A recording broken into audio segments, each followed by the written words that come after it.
राजखान्थि लोगोफोर राजखान्थि पलिटिक्स थांनाय मोननैसो इलेक्शनाव नोंथांमोना जाबादि खाम्फा बरगयारिनि जि एक्टिभनेस बेखौ नुनांगौमोन बेबायदि नोंथांमोना नुवाखै। थांनाय बाय इलेक्शनाव बिथांनि जि एक्टिभनेस बिपिएफनि जानानै बेखौ नोंथांमोना नुवाखिसै। जेब्ला बाय इलेक्शन जादोंमोन बै समाव माखासे सावरायनाय जादोंमोन, बै समाव बिथाङा दिल्लीयाव थांदोंमोन। गावनि फिसाज्लानि एडमिशन नामा बेबायदि हाग्रामा महिलारि बिथाङा बुंदोंमन, सोरबा लिडारफ्रा बुंदोंमोन। नाथाय बै समाव माखासे बाथ्रा ओंखारबाय थादों, खाम्फा बरगयारि बिथाङा बिजेपिआव जइन जानो हागौ नङाबा इउपिपिएलआव जइन जानो हागौ। हाग्रामा महिलारिनि जि मोनसे आगदा आखाइनि मादाव मोनसे बे बायनो थांगासिनो दं बेबायदि माखासे बाथ्राया ओंखारदोंमोन। नाथाय बे लासै लासै मोगथां जालांनायनि महरखौ जों नुगासिनो थादों। दा ओरैबायदि मोननैसो निउस ओंखारनानै फैदों। बे निउसआ जाहैबाय मा, खाम्फा बरगयारि बिथाङा जोबोर थाबैनो बिजेपिआव जइन जानो हागौ। 2025 मायथाइनि सिगांनो बिथाङा बिजेपिआव जइन जानो हागौ। इउपिपिएलआवबो जइन जानो हागौ बुंनाया बे बाथ्राखौ। नाथाय इउपिपिएलआ जानो हागौ बिथांखौ गावसोरनि फारसे खालामनायाव माने फेलें जादों खोमा, आं बेबायदि बुंगोन। बेनिखायनो बेवहाय इउपिपिएलनि सोलाय बे बाराव खाम्फा बरगयारिया जोबोर थाबैनो बिजेपिआव जइन जानो हागौ बेबायदि बाथ्राया ओंखारनानै फैदों। बेखौनो होनो राजनिति लोगोफोर। मोनसे समाव हाथियार लानानै माखासे बेबायदि बिग्रायदोंमोन बेल्टि बिथांमोना। मोनसे समाव माने बिपिएफ होनबा बयबो गियोमोन। मोनसे समाव साननानै लादोंमोन बिपिएफ पार्टिया बेबायदि गोख्रों थाबाय थागोन। मोनसे समाव बै दैदेनगिरिफ्रा बुंदोंमोन जों माब्लाबा बिपिएफखौ नागारा। बर' जातिनि थाखाय थै-थां जुजिबोनानै हरखाब बेबायदि राजखान्थि लाबालाबनि थाखाय गावनि गोसोखौ बेबायदि सोलायगोन रावबो सानाखैमोन। नाथाय पलिटिक्सआ ओरैबायदि पावारफुल मोनसे मुवा, जायफोर नोंथांमोना पलिटिक्सखौ लानानै गावनि जिउखौबो दान होगोन बायदि एक्टिं खालामोना। नोंथांमोना मोनसे बाथ्रा बुंगोन, पलिटिक्सआ जेबो पारमानेन्ट मुवा नङा। पलिटिक्सआ सबनिख्रुइबो माने फिस्लायसिनग्रा मुवानि मादाव मोनसे, बरफनिख्रुइ बांसिन फिस्ला बियो। बेनिखायनो बेवहाय मानसिनि गोसोआ ओरैबायदि चेन्ज जायो, लिडारशिपनि थाखाय, बबेबा बापनि थाखाय, थाखा फैसानि थाखाय, गावनि मुलाम्फानि थाखाय, गावनि पलिटिकेल मुलाम्फानि थाखाय बबेबा पार्टिखौ नागारनाया जेसेबां बिथाङा बिग्रायारि जाया मानो, जेसेबां बिथाङा जातीयताबादि लिडारानो जाया मानो, पलिटिक्सआव बिथांनि गोसोआबो चेन्ज जानो बांद्राय जेबो गिदिर बाथ्रा नङा।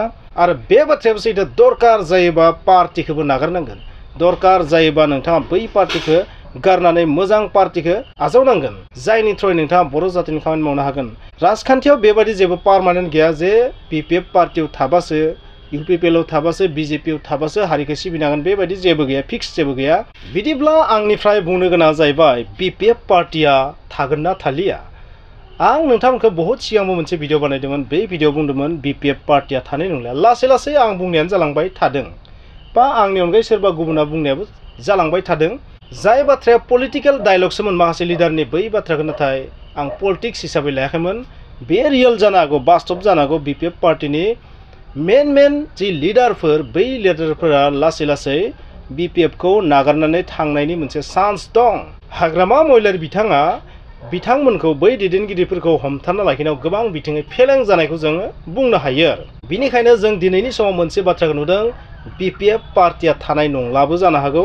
जुदि खाम्फा बरगयारि बिथाङा जुदि बेबायदि जइन जायोबा, सबसे गेदेरसिन लिडारनि मादाव सासे बिथाङाबो बेनिफ्राय गुगालांबा बिपिएफ पार्टियाव आरो सोर थाबावगोन? बिथांनि सापर्टारफोराथ' डाइरेक्ट गुगानानै थांखाजोबसिगोन। स' बेबायदिनो सोरबा इउपिपिएल हाबनोसै, सोरबा कंग्रेस हाबनोसै, सोरबा बिजेपिआव हाबनोसै, सोरबा गुबुन पार्टियाव हाबनोसै। बेबायदि थांबाय थायोबा मा जागोन?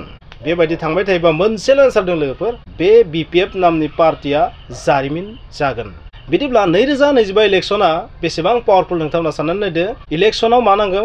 देरहानांगौ, भट मोननांगौ। आरो भट मोननो थाखाय भट बेंकआ स्ट्रं जानांगोन। आरो बेनि थाखाय पार्टिखौ सोलायनो गोनांबाबो सोलायगोन।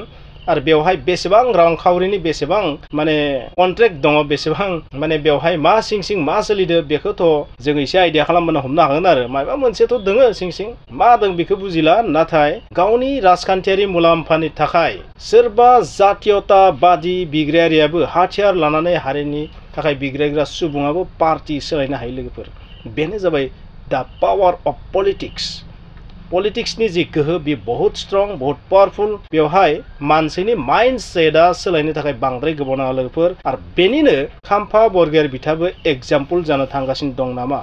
जाबायदि चन्दन ब्रह्म बिथाङा इउपिपिएलआव जइन जादों आरो बिथाङाबो बेबायदि मा सोलायनो थांगासिनो दं नामा बिस्वजित दैमारि बिथांखौ नोंथांमोना मिथिगौ जाबायदि बिथाङाबो बिजेपिआव जइन जादों मोनसे समाव बिपिएफनि मेन मास्टार माइन्डमोन बिथाङा मेन पलिसि मेकारानो बिथाङामोन नाथाय दिनै बै पलिसि मेकारफोरा लासै लासै गोमालांदों आरो खाम्फा बरगयारि बिथां बायदि सुबुङा बेबायदि थाङोबा बिपिएफनि अबस्थाया जोबोर गाज्रि जागोन होननानै बुंगोन आरो बिपिएफआ बायनायनि लामायाव होननानै आं बुंगोन नोंथांमोना मा सानो बायाबाथ' मोजां नाथाय जि नुदों बिनि उनाव आरो गुबुनाबो थांनायनि चान्स नाथाय बे गासैबो स्पेकुलेसनसो बे बेसेबां रियेल नंखाय बेखौ दासिम बुंनो हानाय जायाखै आं नोंथांनो जाय बाथ्रा खिन्थादों बे बाथ्राया दाबो प्रुफ जायाखै फोरमान जायाखै दाबो कनफार्म नङा जे बिथाङा बिजेपिआव थांमारगोन बा गुबुन पार्टियाव जइन जागोन बिपिएफखौ नागारसिगोन आं बुंनाया जाबाय जुदि नागारोब्ला बेबायदि जागोन बिपिएफनि थासारिया बिपिएफआ गोमालांनोबो हागौ नाथाय दासिम कनफार्म नङा जे बिथाङा बिजेपिआव जइन जामारगोन